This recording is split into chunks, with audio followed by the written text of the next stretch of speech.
Bom, minha gente, muito boa noite a todos. Hoje nós vamos estudar o capítulo 7, né? As primeiras perseguições, até um determinado ponto, que para alguns é a página 119. E aí na semana seguinte a gente vai dar continuidade a esse mesmo capítulo, né? Eu só queria pedir, é uma sugestão na verdade, né? E aí eu apliquei essa sugestão primeiro em mim, que quando a gente faça os raciocínios, a gente mencione as páginas para a gente organizar, que eu notei que na última vez, né, Larissa aqui é uma pessoa super disciplinada, uma pessoa maravilhosa, né, que mora no meu coração, gostou da ideia, para a gente conseguir reunir os raciocínios página por página, que a gente vai construindo de uma forma mais organizada, né? Pronto, então vamos aplicar isso. Antes da gente entrar no texto, eu queria só fazer uma revisão aqui de Atos dos Apóstolos, porque nos encontros anteriores a gente fez algumas citações esparsas, né, sobre o livro de Atos. E quando a gente vai investigar o livro de Atos, que foi escrito por Lucas, tem algumas partes, principalmente nos primeiros capítulos, que parecem não seguirem uma ordem histórica. Isso às vezes embaralha um pouco a cabeça. Por que eu estou dizendo isso? No segundo capítulo de Atos, 14 a 36, tem um primeiro discurso de Pedro. Discurso de Pedro à multidão. Esse primeiro discurso ocorre logo após o Pentecostes.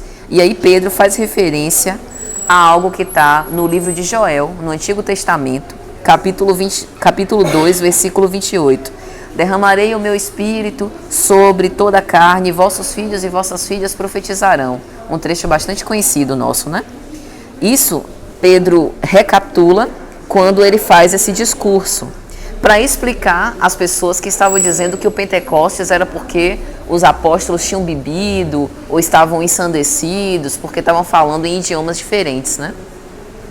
E ali ocorrem as primeiras conversões cristãs.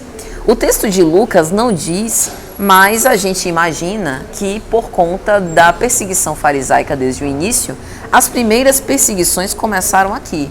Então, por isso que eu estou trazendo esse texto de Atos, porque tem a ver com o capítulo que a gente está lendo.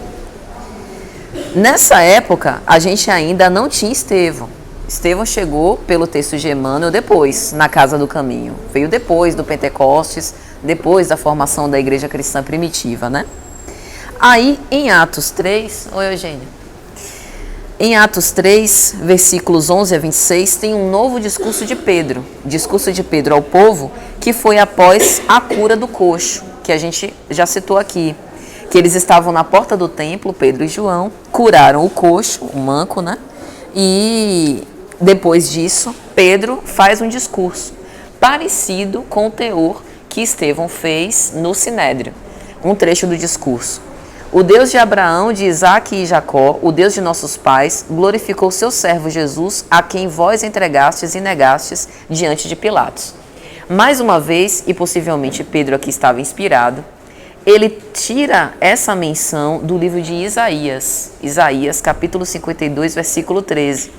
Então, o tempo inteiro, Pedro dá demonstrações dessa ligação do Antigo Testamento com o Novo Testamento, exatamente como Estevão fazia e outros apóstolos. E aqui está escrito no texto de Atos o seguinte: os judeus recolheram a Pedro e João ao cárcere e eles foram levados ao Sinédrio. Essa perseguição e prisão não parece ter relação com o que a gente vai ver agora.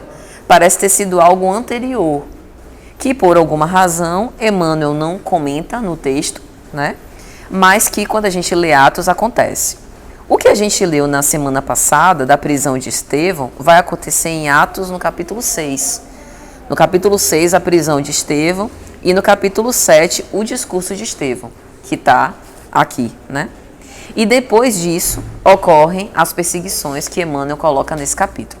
Então, por que eu trouxe isso? Porque é importante a gente ler os dois livros juntos, mas para a gente não se sentir perdido, saber que tem algumas menções em Atos que podem não estar na mesma sequência do que está no livro de Emmanuel, né? Mas isso não desvaloriza, muito pelo contrário, uma coisa se soma à outra, né? Então, partindo para o texto, logo no começo, eu achei muito interessante, né? Que Emmanuel fala assim. Então, a gente está página 109. Saulo de Tarso, nas características de sua impulsividade, deixou-se empolgar pela ideia de vingança, impressionado com o desassombro de Estevão, em face da sua autoridade e da sua fama. A seu ver, o pregador do Evangelho infligira-lhe humilhações públicas que impunham reparações equivalentes.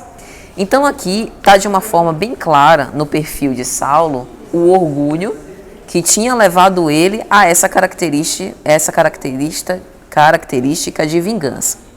E muitas vezes o orgulho esconde um complexo de inferioridade, embora esse sentimento seja pessoal. Ou seja, não é que comparativamente a inteligência de Saulo de Tarso ficasse diminuída perante Estevão, mas de alguma forma ele se sentia assim por conta de, naquela circunstância, ele ter vencido no discurso. Mas não é o fato de Estevão ter vencido em um embate, digamos assim, né, teórico com Saulo, que isso desvalorizasse Saulo.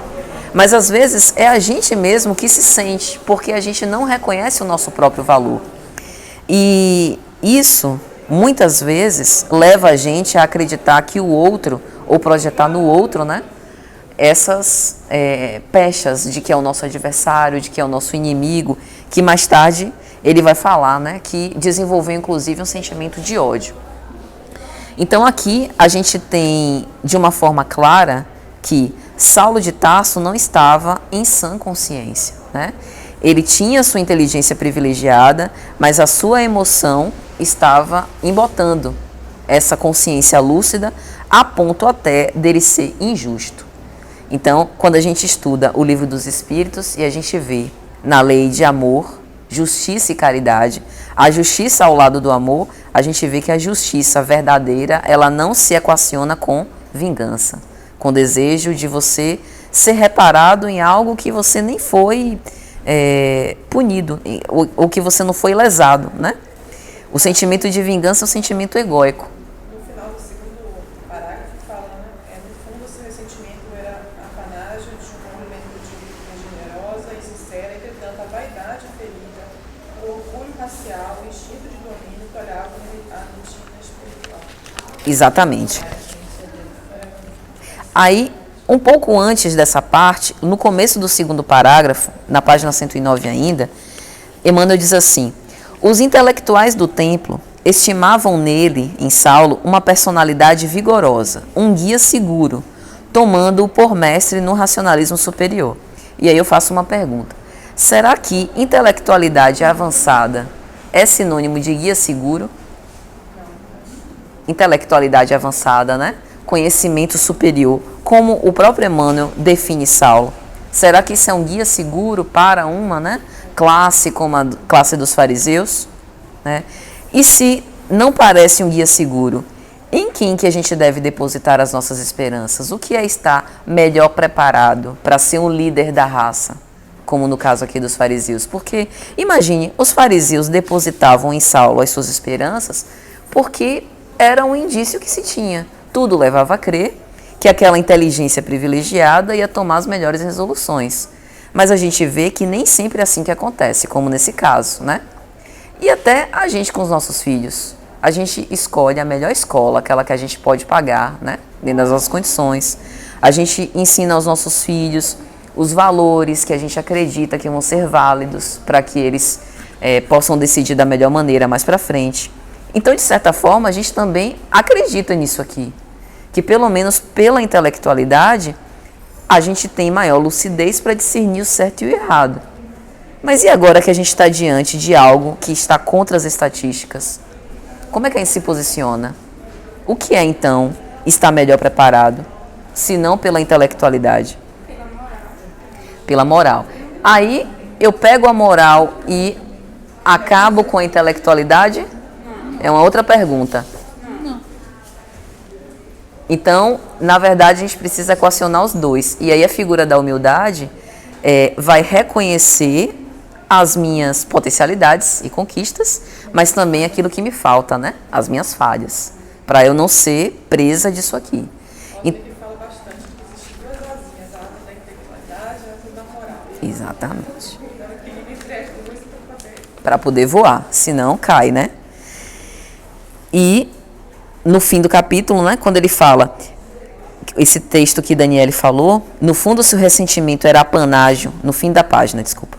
No fundo seu ressentimento era apanágio de uma juventude generosa e sincera. O que ele está falando? No fundo, ele era movido por um amor verdadeiro, né? Ele tinha um ideal sincero. Acontece que ele ainda tinha necessidade de educar os próprios sentimentos. Isso serve para superexcitar o orgulho? Superexcitar o orgulho. Então, o poder é uma armadilha para o ego, né? Talvez por isso, em algumas comunicações de O Céu e o Inferno, a Condessa Paula, que ela teve uma existência de nobreza, ela diz que escolheu a nobreza, mas antes ela passou por muitas onde ela pôde desenvolver a humildade. E estava fortalecida para trabalhar. Exatamente. Ela veio passar naquele momento ali para aqui. Que o poder amplifica também as imperfeições, né? E aí no finalzinho da página 109, no último capítulo, ou no último parágrafo, você vê que eu sou boa em língua portuguesa, né, velho? No âmago das suas reflexões, odiava agora aquele Cristo crucificado porque detestava Estevão. E aí a gente fica considerado então como um perigoso inimigo. E aí a gente fica pensando quantas antipatias a gente não desenvolve por orgulho ferido. Né? Agora, uma outra pergunta. Por que Saulo passou a odiar Estevão e amava profundamente Abigail?